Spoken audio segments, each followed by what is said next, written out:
So every 10 years, the University of Victoria makes a campus plan.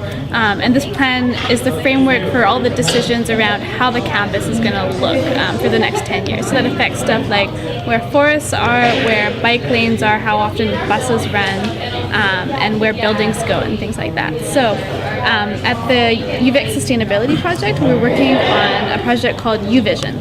And UVision is seeking to represent the student voice in the process to make the next campus plan. Because right now this is our chance in 10 years to shape how our physical campus looks. So what we're working on is we put together a set of ideas that makes kind of a report we're going to give the administration. And there's 4 main things we're talking about. So the first one is conservation and restoration. So this is about woods and meadows on campus, and we want 2 things. We want to get a lot of these wooded areas protected forever in perpetuity, and we also want to restore some of the degraded ecosystems, especially in consultation with First Nations groups. We also have a food section. So we want to get a permanent place for the campus community garden so that they don't have to worry about being displaced. We also want to get more food, like berry bushes, for example, growing all over campus.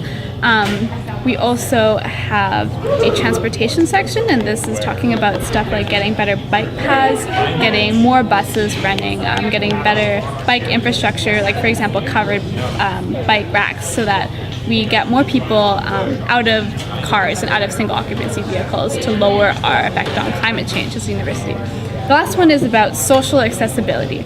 And so for that, for example, we have a submission from UVic Pride, and they're advocating for gender-neutral washrooms to be present in more buildings on campus to make washrooms a more accessible place for transgender folks who often face all kinds of barriers in using split-gendered washrooms. And then we also want to include things about physical accessibility, so for example, wheelchair access. So what we want to do to make all these things happen is to get students to come out to the campus planning process, which is going to start in next January, and to show up there and to say that you support UVision, and to just give us your ideas on how to make the campus more sustainable.